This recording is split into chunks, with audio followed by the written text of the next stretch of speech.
অন্য এটা জৰুৰী খবৰ লৈছো উচ্ছেদ কৰি মুখ্যমন্ত্ৰী নিজকে গোপীনাথ বৰদলৈ বিষ্ণুৰাম মেধি বুলি ভাবিলে নহব সাহস আছে যদি হিন্দু বাংলাদেশীক ঠাই নিদিও বুলি জনাই দিয়ক দিল্লীক অসমখন অবৈধ বিদেশীৰ চৰণীয়া পথাৰ হোৱাৰ পৰা মুক্ত কৰক বিজেপিয়ে খিলঞ্জিয়াতকৈ হিন্দু বাংলাদেশীৰ প্ৰতি এতিয়া মৰম বেছি হৈছে বিজেপিৰ এই খণ্ডত কিছু বিশদ তথ্য আছে আমাৰ হাতত সবিস্তাৰে জনা উচ্ছেদ কৰি মুখ্যমন্ত্ৰীয়ে নিজকে গোপীনাথ বৰদলৈ বিষ্ণুৰাম মেধি বুলি ভাবিলে নহব সাহস আছে যদি হিন্দু বাংলাদেশীক ঠাই নিদিও বুলি জনাই দিয়ক দিল্লীক অসমখন অবৈধ বিদেশীৰ চৰণীয়া পথাৰ হোৱাৰ পৰা বিজেপিয়ে মুক্ত কৰক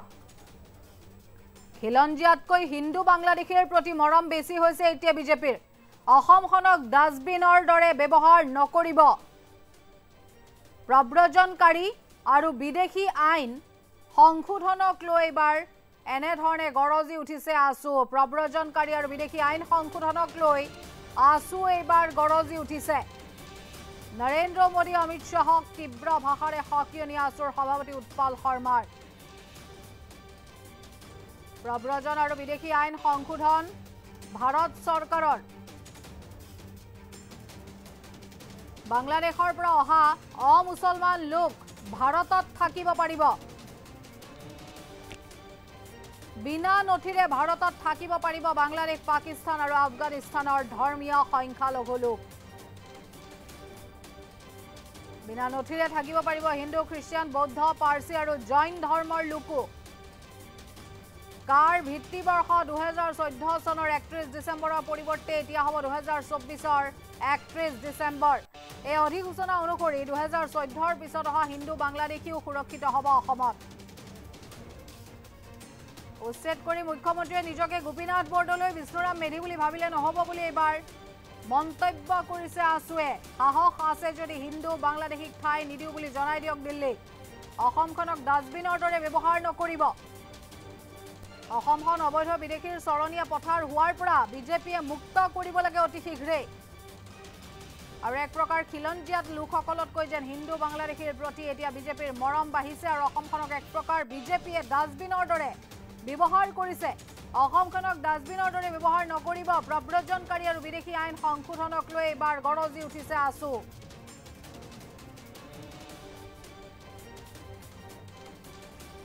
উল্লেখ কৰিব বিচাৰিম নৰেন্দ্ৰ মোদী আৰু অমিত শাহকো আসুৰ সভাপতি উৎপল শৰ্মাই হকিয়নি দিছে প্ৰব্ৰজন আৰু বিদেশী আইন সংশোধন ভাৰত চৰকাৰে যেহেতু কৰিলে আৰু কেন্দ্ৰৰ তৰফৰ পৰা লোৱা এই সিদ্ধান্তৰ পাছতে আসু গৰজি উঠিছে বাংলাদেশৰ পৰা অহা অমুছলমান লোক ভাৰতত থাকিব পাৰিব বিনা নথিৰে ভাৰতত থাকিব পাৰিব বাংলাদেশ পাকিস্তান আৰু আফগানিস্তানৰ ধৰ্মীয় সংখ্যালঘু কেৱল ইমানে নহয় কোনো ধৰণৰ নথি নথকাকৈ হিন্দু খ্ৰীষ্টিয়ান বৌদ্ধ পাৰ্চী আৰু জৈন ধৰ্মৰ লোকেও ভাৰতত থাকিব পাৰিব কোনো ধৰণৰ নথি পত্ৰৰ প্ৰয়োজন নাই প্ৰব্ৰজনকাৰী আৰু বিদেশী আইনক লৈ এবাৰ গৰজি উঠিছে আসু কাৰ ভিত্তিবৰ্ষ 2014 চনৰ 31 ডিসেম্বৰৰ পৰিৱৰ্তে যেহেতু এতিয়া হ'ব 2024ৰ 31 ডিসেম্বৰ আৰু এই অধিসূচনা মতে 2014ৰ পিছত অহা হিন্দু বাংলাদেশীও অসমত সুৰক্ষিত নহয় উৎপল শৰ্মাই এনেধৰণে মন্তব্য কৰিছে আৰু উচ্ছেদ কৰি মুখ্যমন্ত্ৰীগৰাকীয়ে নিজকে গোপীনাথ বৰদলৈ বা বিষ্ণুৰাম মেধি বুলি কেৱল ভাবিলে নহব হাতে কামে মুখ্যমন্ত্ৰীয়ে লাগিব হ'ল সাহস আছে যদি হিন্দু বাংলাদেশীক ঠাই নিদিও বুলি দিল্লীক জনাই দিব লাগে মুখ্যমন্ত্ৰীগৰাকীয়ে তেওঁ কি কৈছে মন্তব্য আগবঢ়াইছে ভাৰত চৰকাৰে জাৰি কৰা ইমিগ্ৰেশ্যন এণ্ড ফৰেনাৰ্ছ এক্সেম্পশ্যন অৰ্ডাৰ 2025 সদৌ অসম ছাত্ৰ সন্থাই ইয়াৰ বিৰোধিতা কৰিছো আৰু এই নিৰ্দেশ অসমীয়া জাতিটোৰ কাৰণে আৰু অবৈধ বিদেশীৰ বুজাত ইতিমধ্যে ককবকাই থকা অসমৰ দৰে ৰাজ্যৰ কাৰণে টেটু চেপাৰ বাদে আন একো নহয় বিজেপি চৰকাৰখনে পুনৰ প্ৰমাণ কৰি দিলে যে তেওঁলোকৰ অসমৰ খিলঞ্জিয়া মানুহতকৈ অবৈধ হিন্দু বাংলাদেশীৰ প্ৰতি দৰদ বেছি মৰম বেছি কেৱল ভোট লাগে খিলঞ্জিয়া মানুহ মৰি যাওক খিলঞ্জিয়া মানুহৰ অস্তিত্ব নোহোৱা হৈ যাওক তেওঁলোকৰ তাক লৈ কোনো ভ্ৰক্ষেপ নাই ইতিমধ্যে তেওঁলোকে নাগৰিকত্ব সংশোধনী আইন অসমত জাপি দি থৈছে উত্তৰ পূৰ্বাঞ্চলৰ আন ৰাজ্যত এই আইন প্ৰযোজ্য নহয় কিন্তু অসমৰ 27খনকৈ জিলাত এই আইন প্ৰযোজ্য হৈ আছে আৰু এই আইনৰ জৰিয়তে ইতিমধ্যে 2024 চনৰ 31 ডিসেম্বৰলৈকে অহা অবৈধ হিন্দু বাংলাদেশীক নাগৰিকত্ব দিবলৈ তেওঁলোকে যুঁজা চলাই আছে যিটোৰ আমি বিৰোধিতা কৰিছো আৰু তাৰ ওপৰত ভোটৰ ওপৰত দানহ পৰাৰ দৰে এতিয়া নতুন এখন অৰ্ডাৰ তেওঁলোকে জাপি দিছে ইমিগ্ৰেশ্যন এণ্ড ফৰেনাৰ্ছ এক্সেম্পশ্যন অৰ্ডাৰ 2025 এই অৰ্ডাৰৰ অধীনত 2024 চনৰ 31 ডিসেম্বৰ পৰ্যন্ত অহা পাকিস্তান, বাংলাদেশ আৰু আফগানিস্তানৰ ধৰ্মীয় সংখ্যালঘুসকলক থাকিবৰ কাৰণে অনুমতি দিয়া হৈছে। কেনে এটা অদ্ভুত সিদ্ধান্ত। অসমখন বা ভাৰতবৰ্ষখন বেলেগ প্ৰান্তত আপোনালোকে যি কৰে কৰি থাকক, অসমৰ দৰে সৰু ৰাজ্যই কিন্তু আৰু বুজা নলয় এই কথাটো খাটাং।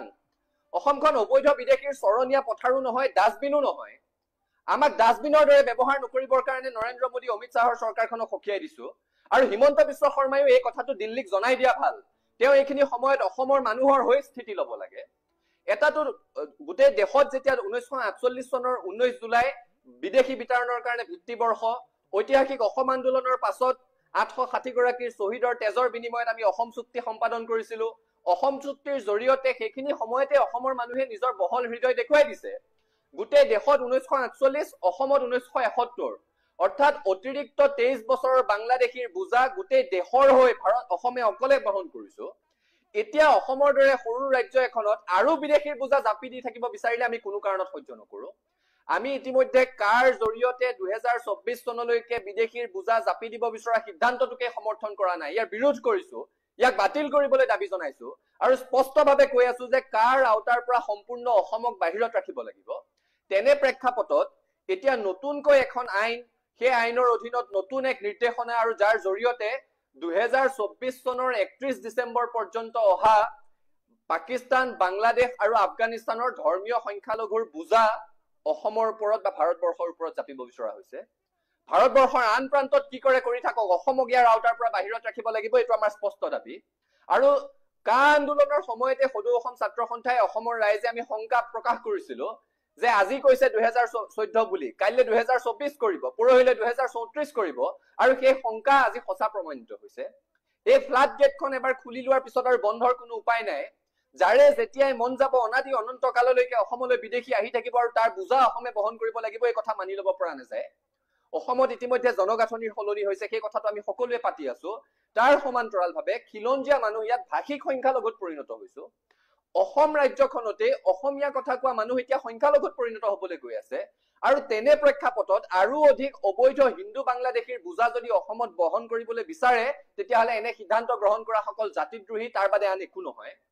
এই ইমিগ্ৰেশ্যন এণ্ড ফৰেনাৰ্ছ এক্সেম্পশ্যন অৰ্ডাৰ 2025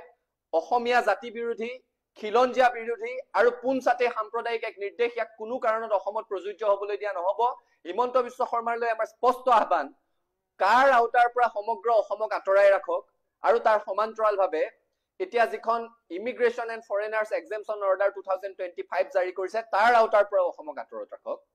ভাৰতবৰ্ষত অতীততে থকা foreigners act, foreigners registration act, passport entry into India act, এই সকলোবোৰ আইনৰ বিলুপ্তি ঘটাই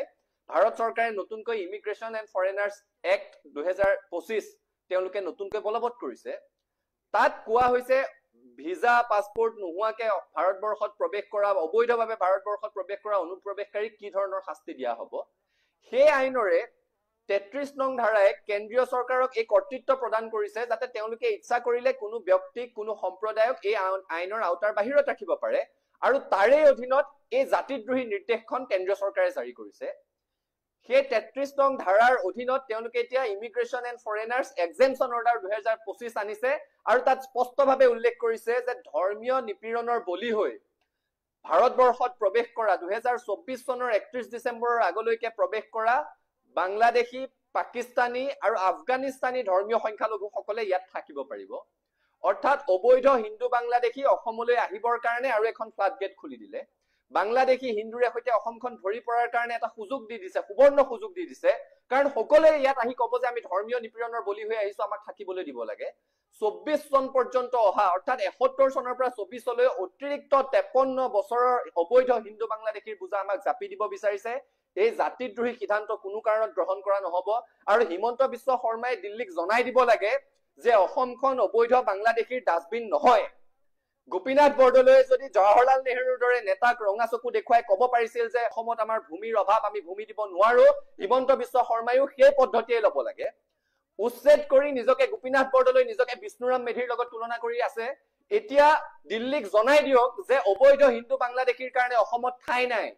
গোপীনাথ বৰদলৈ সেই আদৰ্শ তেখেতে গ্ৰহণ কৰক, আৰু অসমখন অবৈধ বিদেশীৰ চৰণীয়া পথাৰ হোৱাৰ পৰা মুখ্যমন্ত্ৰীগৰাকীয়ে ৰক্ষা কৰিবলৈ ব্যৱস্থা লওক, তেওঁক স্পষ্ট আহ্বান আৰু প্ৰত্যাহ্বান জনাইছে।